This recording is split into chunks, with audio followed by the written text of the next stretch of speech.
guys, welcome or welcome back. This is Budget with Jess, and in today's video we're going to be doing something a little bit different. I'm going to do a budget with me using my YNAB account, or my how I do it on YNAB. So if you're interested in this type of content, go ahead and keep on watching. So today is just going to be screen recorded and just like me talking. It's an app, it's also a website, is You Need a Budget. I think it's really popular in the budgeting community. I have tried to use this a couple of times. I don't even know, I've lost count, and I always end up deleting it or canceling. It is a subscription that you pay for. You can either pay it monthly or annually, and I just have never been able to commit to it. And I think for the most part was because I didn't know how to utilize it correctly.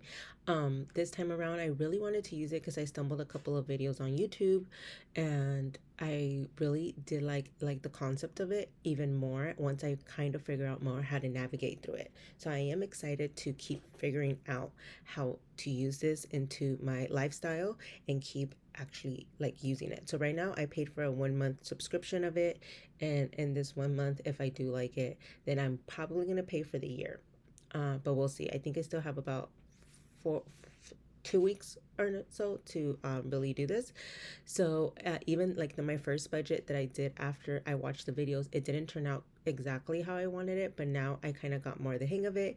And if you see right here, that's why it says like 3 days of age of money. I don't know why it's saying that. I've been using this for about a week with this new budget that I came up.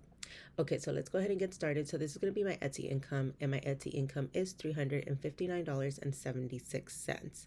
So we're going to ignore right now like the overspent or anything like that. I am technically credit card debt free. I do have my credit cards on here. I do use them for my everyday expenses, and basically for anything that I am able to use, even to pay bills, what I am able to pay my bills with.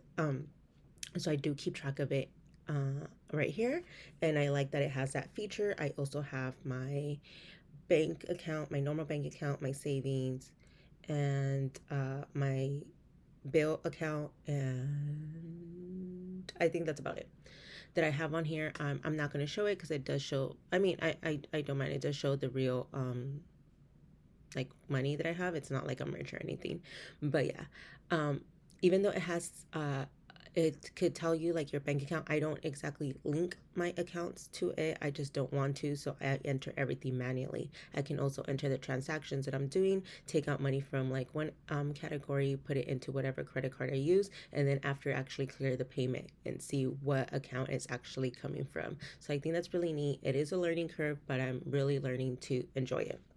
And so let me start rambling on, and if you guys have any more questions, if I can answer them, you can definitely ask down below in the comments. So let's go ahead and get started. So this is what I have. So these are my actual binders that I have with every envelope and what they have.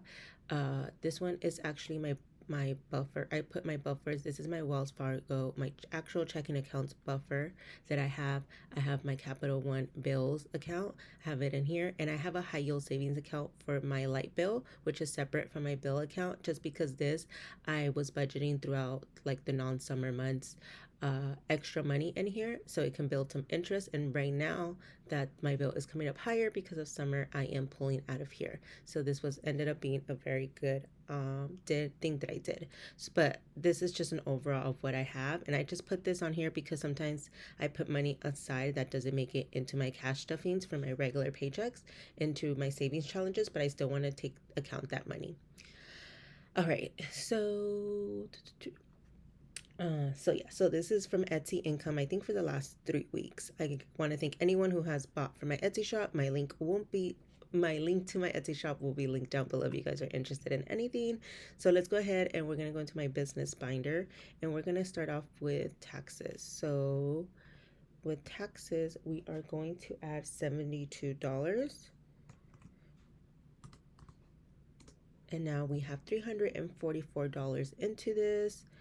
The only thing I critique about this, and I don't know if there's a way to like figure this out, is you can't, like, it's a monthly budget, and you kind of have to zero out, especially for like my cash wallet. I have to zero them out because I take the rollover money out. But yeah, other than that, I really do like it. I do like it how much you're putting for the month and how much you're kind of spending. Okay, so taxes is gonna get 72, and now it is at $344. I still had to write out a budget because I don't want to get confused on what I'm putting. So I still had to write it out, especially because I'm actually cash stuffing, because I am still utilizing my envelopes and actually putting money in there, because that's just a system that works for me. I'm just using this just to keep helping me out. Okay, so supplies, we're gonna go down here to supplies. I want to round this off to 150. We are at $87 right now, so we are going to add $63. And now that would take us to 150, and that is actually all that I am going to put in my business binder. So in my business binder, I put it 72 plus 63 135, I believe. So now we still have $224.76. So we're going to go into my self-love portion of my binder that I have. And in self-care, we are going to add $10. And now we would have a total of 40. Hair, I have a hair appointment tomorrow, and I should have enough already, but I still want to add a little bit of buffer in case. I'm going to add 20 on here. So we are at 290. Fun, I also have some plans with my friends this week, so I want to make sure I have some money in here to cover any of those expenses. So now we put 10, and now fun has 170. And then shopping, I am going to add 20, because if you guys see up here, I haven't overspent, and I did some shopping for Prime that just happened. I didn't go like too overboard. I have planned to pay everything off, but I do want to put some stuff in shopping. That way I can cover these expenses. So now shopping has $40. So in total, in self-love, we put a total of $60, and we still have $164 left. And now we're gonna go into my daily expenses, and I just want to round up some of these envelopes, or just put a little bit more money in here. Household is going to get 5, and we are at 40 right now. Personal hygiene, I want to round this up because we're at 51 right now. So I want to round this up to 55. So we're just going to put $4. So we're at 55 here. Beauty as well, we are at 46. So I just want to round this up. So it's going to be $4 as well. Ooh. So we are at 50. Skincare, I'm also rounding this up because I did do a transaction, and I'm going to put $6 in here. So now it is at 25. And then these are rounded up. I'm just gonna give my fur babies, my doggies, $20 because they can never have enough money in here, and they are at 200 now. So for this daily expenses, we put a total of $39. And now we still have 125 with 76 cents left. So now we're gonna go into my long-term sinking fund, and we're just gonna put a little bit of money into some of these categories. Car maintenance is going to get 5. So now it has 725. Car tags is also gonna get 5. It is now at 55. Emergency fund is also gonna get 5. We're at 1,025. For my dog's emergency fund, also 5. They're at 1,030. And then we're gonna skip education and medical. Medical is fully funded at 50. But Monjaro, which is my medication that I take, I want to round this off to 170. So I'm going to add $8 here, and we are at 170. And then for annuals, I don't know why I'm adding 20, but I didn't round it off. I'm still at $76 now. And that is going to be it for my long-term sinking funds. And here we put $48, and we still have $77 with 76 cents. So we still have a couple of dollars left. I'm going to go into my savings challenges in here. It's when I have extra money, sometimes I don't know what to do with it. I want to put it in just, I just can never make up my mind. So it becomes a little bit hard to budget it out. Okay, so it's $77. I do want to put something in my safe 2024 and 2024. You will see it once I do the cash stuffing, but it is a challenge that I have on there. And I think that the largest number that I have available right now is 50. So we're going to put $50 in here. And now we are at 375 and we have $27.76 left.